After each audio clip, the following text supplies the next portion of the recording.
Welcome back from London, and I'm tuning into some fairly personal conversation here. And since there are a couple of you guys asking things that are rather specific, it feels like you might be on the younger side, but asking rather specific things of us, of me, um, personal things. I thought to go ahead and go personal for a little bit, and even though I don't normally do it, so. Uh, but before I go do that, let me just thank Adra B and Nancy D for your kind and ongoing generous contributions, ladies. I assume you're both ladies, actually, but I think I've seen that name, Adra, but I don't know why I have to say things like that, but nevertheless, let's read Santiago's. He says, I think that you could make a video of the philosophy of life, or maybe telling what was your trajectory when you started painting. By the way, I don't have anything to say my philosophy of life. I don't, I don't know that corner something and say, here's my philosophy of life. I'm betting that you can probably read through between the lines of everything I've said in the past and say, yes, I see that what your philosophy of life actually is. I can see through all the things you've done, and both in painting and in working toward making people better painters. Uh, the way I speak, what you can make out a lot of stuff about a person's philosophy of life. I don't sit around as a philosopher. I mean, sometimes I truly do philosophize. There's no question about that. Sometimes in front of some students, but then you jump right into maybe telling what your trajectory was when you started painting, and that why must mean why you started painting. What makes you feel? Did your family support you at first? How did you make money or win your life when you were young? You're still young.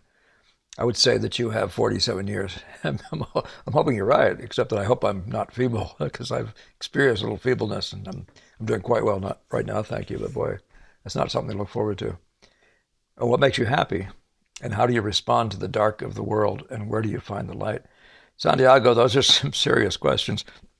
And I thought, having had this first sally into the rest of Europe, the rest of the what we call that the West, going into Paris and London, and now back home, I feel like I have a slightly different view. Of course, you always see bigger when you've been in more places. No matter where you live, it's probably good to have been at least a couple other places before you go back and to settle down where you used to be in that good place. But but let's just start at the beginning with your questions. What was your trajectory when you started painting? I didn't have anything. I didn't have any promise. There was nothing shooting me out of the box. I just was interested in painting, and that was it. And why? Why? What was your trajectory in painting? Why? I think you're saying, why did I choose painting? Well, you'd say in a similar way, why did painting choose you? I'm I'd probably say that there was this sense of special value, and I just connected. I just connected with it, and wanted to be a participant in that. I couldn't have explained it this way then, though, so it's kind of interesting. But the why is that thing. When I said what brought you to the dance, when I talk to you people all the time, I say what brought you to the dance. It's always about something like this. What is that? So I've told you there was that unfinished section of the painting by Gilbert Stuart, that portrait. Well, that in some way was part of getting me to the dance. There's no question about it. But it was the fact of it being a beautiful painting to start with. I don't think I would have gotten involved in painting if I hadn't seen beautiful paintings. And in fact, let me just jump over and show you something I have here. I made a little teeny video, and it's my world. This was my literally from probably once I woke up to painting a bit. I don't know how old I was. I might have been 7 or 8 or so, and all the way up till I was like 14 or 15, I hadn't been in any museums. So my world in relation to painting, the stuff that made me want to become a painter, was related to the painting of George Washington by Gilbert Stuart, and not the one by Lincoln or whoever did that one. That was in this, as I say, one-room schoolhouse when I was a kid. But let me just give you some glimpse of what that might have looked like, okay? I'll try to pause this in a timely way. So there's a page where you can see Giotto up there, and this is probably is this Memling, the Ghent altarpiece, maybe. Uh, you can see so many of these. This is probably Fra Angelico. These were the guys that I knew. You could probably see the names down here. These are the guys I knew. This was the Encyclopedia Britannica article. These are the pictures I was looking at as an 8, 9, 10-year old, and this is it. This is all I had. Yeah, I'm giving you a better shot of it now.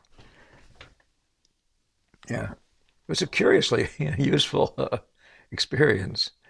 Uh, and the choices, the selections done by Encyclopedia Britannica were amazingly excellent.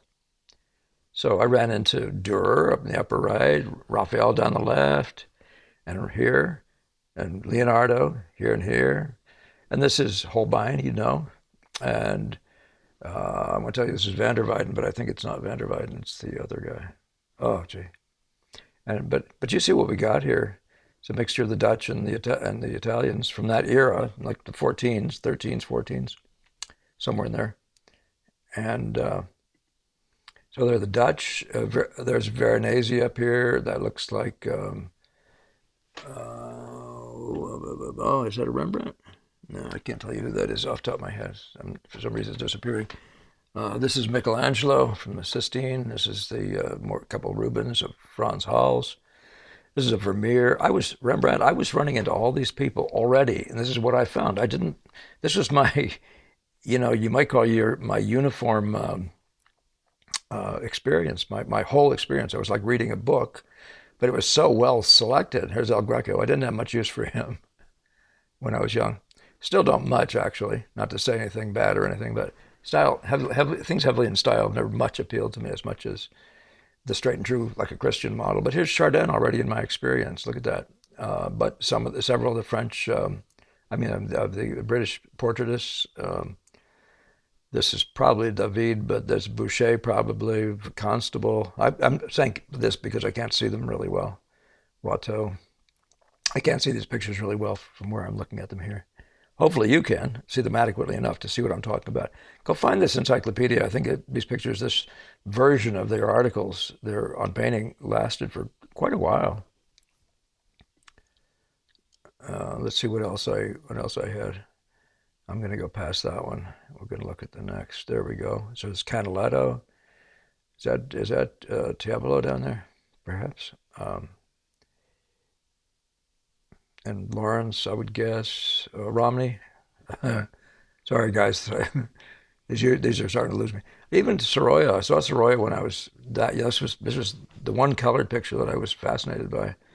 In all those I mean, of course, the Rubens was impressive too, but yeah, I saw Delacroix, Liberty Leading the People, a bunch of other stuff. But this one here, I didn't know what to make out of him. Didn't know whether to think yes or no about Sorolla at the time.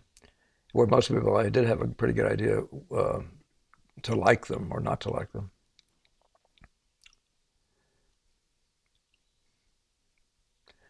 So Degas, yep. Paul Gauguin. And then what happened is it turned to this kind of stuff, modern stuff, and I just stopped being interested. I just couldn't see it. As a young person with no knowledge of any kind, I just didn't see it. So, but what I'm going to do is show you the other color ones that are sort of sideways. So here's your chance to have a review of those. This is my background. I had no trajectory except this sort of rode up. So you're seeing Perugino on the right and probably Fra Angelico again on the left. But that was if there's a trajectory, it was simply the inspiration of these men. I'm assuming you have something like that already before you, and I'm just going to suggest that you really try to keep the very best of the very best in front of your eyes all the time. Make these judgments without even knowing what right you have to make them. I think must be a Titian on the right and a Leonardo on the left. Did I just see that in London or wherever it was? That's not a good thing to say, is it? All right. So I think is that it? That might be the end of yeah, I think that is it. Oh, there's one more. So there's Rubens who Delacroix truly admired and modeled himself after in significant ways, it seems like. I think that's it. So So let's get on with the discussion from Santiago. So so that was the stuff that was inspiring me. So if you want to say why, maybe that's it. What makes you feel? We're all drawn into this. So not knowing how you mean it, how you're using the English language, but what makes you feel? What makes you feel is who knows? That's a really interesting question, and I recommend that you all try to search that out for yourselves. But it is that it's a yes response to these things that would make any of us want to do something. It wouldn't matter whether it's putting out fires or three other things. Now, there's some of that stuff is just exciting, and it might be that. Some of it, when we were young, might be just illusions of grandeur. You might feel like you could feel better about yourself if you could do something like that. And I might have been more like that. Who knows? But then eventually you find your way into the game. For what it really is. If you stay true to the very, very best of your ability, don't just use it for that aggrandizement, in a weak kind of a way.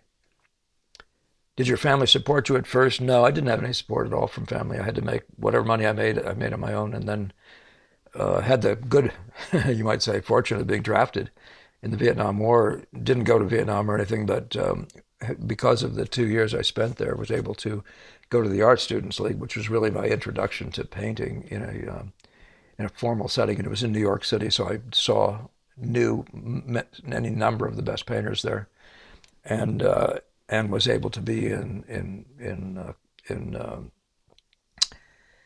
classes with models, figure models, portrait models, all day and all night, rather, sort of speak, so to speak, for this several years before I finally found Gamel. And I was well prepped by having been in that situation. So I didn't have support, but that was where money came from. And at that point, and then later on, as I was with Gamel, I was doing things like painting houses. Part of the time, I got married, and my wife was working for a bit.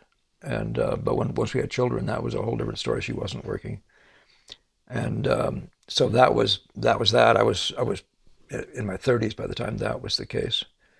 Um, so yeah, but painting houses. I mean, I remember doing that one summer, and I did other things in the course of time. I used to work at the docks in New York for a brief period of time, trying to figure out how to make money while I was going to the Art Students League. Fortunately, in those days, you go to the museums and you weren't going to be paying that much. The Metropolitan Museum, you could pay a nickel, and we did. But I went down there, virtually daily, certainly once a week or more, and so I wouldn't have been able to afford that otherwise. Um, so yeah, when you ask a question like, and so there are many things. We all have these different ways, though. But if you stay focused on the calling, and the idea of it being there as this thing you must do, that must, you can have that must that can be the must of an illicit need, or you can have that must of calling, and that's something to sort out, is it calling? Because there's going to be a grand yes, and you'll suffer anything to be good at it if it's truly in a part of your destiny in the same sense calling means. But if you say what makes me happy, it's a huge question. I mean, I think I'm inherently rather a happy person, a fairly optimistic person, but the enjoyment I get from being a painter is huge. But from achieving, from gaining knowledge, from becoming better and better, and getting to a place where the work I do is on a significant level, not this endless struggle for minimal results, which is the very definition of what it means to be a young person, a young student. So, but progress has always made me happy, and and sharing has always made me happy. I love talking about painting. I love, as you can see, all this stuff related to this stuff. There's a rich well, I don't know what you call it, selfhood. A totality of who I am that is just it just sort of flows out. I think if and I think that's going to be yours if you're in your calling. I think that's just simply you're just in it for the right reasons. You work hard at it. You're willing to die for it, so to speak.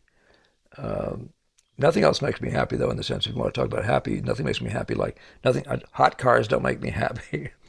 Uh, you know, rich living doesn't make me happy. Entertainment doesn't make me happy. So I may be a crazy soul, I'm a very narrow, very, very focused. And the joy in life is very much related to this and to serving my creator and my fellow man, in all that I do. So, yeah. If you want to say what makes you happy in another sense, uh, you'd have to ask me more. How do you respond to the dark of the world and where do you find the light? Well, one of the things I keep telling people is don't be enemy oriented. Stay focused on the good, the beautiful, and the true, and be yourself a beacon of that. Be there for that. No matter what other people are doing, you be there for the right reasons, doing the right thing. Constantly there, doing the right thing. Be constant in doing the right thing. Um, but the best way to the best thing isn't to be cursing the darkness. It's to but it's to turn on the light. And this whole thing about beauty and truth. I just stayed true to what I saw and loved in painting. I didn't fall into something where somebody else was telling me. So staying true to yourself. I'm saying, well, somebody else was telling me, well, you have to be a modern art. That's all been done and all that sort of stuff. It hadn't been done by me, and I was still dying to do it and building a life around doing, and so most of you are in the same place. Um, but yeah, the dark of the world's a real thing. That's why you have to be even more, dedicated in your own personal life to not be part of that, to make sure that you're something else. And so when people are in need or whatever it is, that you're not walking past them. That would be part of the darkness, but you're there for them. If you know a little bit about painting and you don't share it, what is that? Do you see what I'm saying? So, that's light. That little bit could be the light. But the other question I came so Santiago, thank you for that, and I appreciate what you're trying to ask there.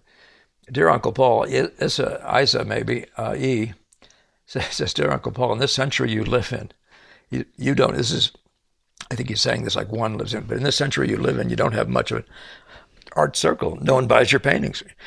You're trying to be a painter in a country that doesn't fully understand art. Now, when you're young, that's going to be true too. That no, I just saw myself as unworthy. Nobody ought to buy my stuff. I'm not good yet. So don't imagine that they ought to buy your work when you're not very good. But there are patrons everywhere. There are people who will find you, or that is there are people and that why it doesn't matter that you make connections and are friends, with people, not in a conniving way or any of those things. But it does make some sense that there really are people who get this and understand something about it and can become patrons. But you've got to be dedicated, very, very, very solidly dedicated to the rightness of your cause, shall we say, to not just living up to it, but living it out. Just continually being there, being the artist, or whatever phase of that you're in. Being the great student of this thing. Focus, focus, focus. Not if you're a dabbler, nobody's going to take you that seriously, and they probably shouldn't. And that's just for fun, right? So. But in the world you're surrounded by, nobody understands. That's an assumption you make that isn't quite true.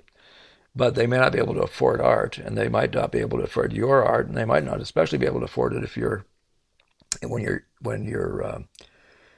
producing works that are valuable. But when you're young and as you begin to do better and better work, don't just shoot your prices up, but get your work into places. Get it sold. Don't hoard it. Get it out there. That's going to be helping you, and it's going to be helping their community as well. And you might find that there are people out there who hear you. But anyway, I'm saying we're in a little place like that in my part of the country. I could easily just look around and say that. But I know that's not precisely true. And what we're trying to do is we're trying to figure out ways to bring paintings into areas where lots of people get to go and will see them. Not to sell them, but to enhance their environment, to improve their space. It might be a library, it might be a church or some other public building. I already have a painting in a public building here, and never thought twice about it in terms of that. I just had a painting that I thought, well, it'd probably be a nicer place over there if it had a painting in it. It's a pretty good sized painting, a bit of a woods. Um, so I've already don't have to imagine. I live in a place like that, but I'm trying to figure out, and I'm trying to work with my atelier to figure out how to bring stuff to people that'll actually enable them to understand what the value is and become something in the class of supporters, but without agendas. Just simply, just bring it and let them see it. I'm convinced that if you're doing good work and you're enhancing a space with the beauty of the color relations, shall we say, and or the drawing or whatever else is the quality or the special qualities that make that up, people are going to be thankful to you. They're going to say they're going to know they're going to know that you brought them something of value, and it all begins there. Are you making something of value, and then are you bringing something of value to where they can get at it? Paintings are one-off things, you know. That's why I say if you're part of a church, do one painting for that church, but you know, don't expect them to love it if it's not good. But do one with the idea of just doing something for them, and let's see what comes of it. This is my suggestion too. It's something I'm working on with my people just as we speak. What do you do in that situation? I'm trying to put that out to you. What would you try to? Would you try to produce good quality work like Sargent, Tarbell, or would you just get away with it? Yeah, that's your calling. Is not to just get away with it, is it? What is that if you're just getting away with it? You're not a painter then. You're something else, right? How would you define that? You're a user, but isn't that your calling? First of all, to do a thing well. Isn't that your calling to do? No matter what you do, to do it with all your might, to do it well. So keep thinking. Yeah, your comment for me is you already know what it's going to be. It's just don't be a victim. Don't be expecting something for nothing. But you do your part. Just you can be an example of everybody. You expect the person who comes and digs a well for you to do a good job, an excellent job. Well, you do the same for them. Don't do something you can get away with. Okay, just in every class of work, you know, if you're in law, do you bring justice? You know, are you searching out, or if you're a state official, are you doing the right thing every minute? Well, it's the same thing for painters. You've heard me say some of this stuff before, though. I'm just trying to encourage you. Just even if you have to work a job on the side, just when you're painting, just try to get good, get scary good, and let your Heavenly Father take care of the rest. There's no doubt in my mind that He will. So that's the that's the philosophizing of the day. That's where we are uh, in this conversation. I've had this before. It's a very easy one for people to say, I have to just knock some stuff off. And I don't ever fault that in one sense, as long as you're bringing what you have, as long as it doesn't matter that um, you don't make every one of this whole, it has to be perfect and brilliant and all that sort of stuff. I'm expecting you to make yourself a better painter so that when you are knocking off a series of paintings, that you're doing them, the whole series is going to be better every time you do them. You see what I mean? You could look at Degas for an example like that. And each painting you do being better, you're building and building and building. So, but it won't happen if you're just doing something cheap and slick and, for example, just grabbing a photograph and pretend, do better, I do recommend you run from the photograph to really get it closer to what this thing is really about. But the main thing is just your life. You're putting your life into this. At the end of the day, you want pictures of value. And then when they're in the public places, the people valuing them, that's what you might call the measure of whether you succeeded or not. But yeah, you can't expect both. If you don't do really good work, you can't expect to be loved for it or anything like that. People will put it in their house, they'll tolerate it or whatever, especially if it's cheap enough. But yeah, I'm probably saying much too much. All right. Well, that was interesting, guys. And a hot day here. I'm sweating it not because of the subject, but because of the heat in my studio and the lights. All right. Well, thank you. Isa E and Santiago M. And particular thanks to Adra B and Nancy D for those really generous and ongoing contributions. Your support is noticed and much, much appreciated. Blessings to you both. All right, I hope you all have a great painting week and a little cooler weather than what we're dealing with here. All right, take care.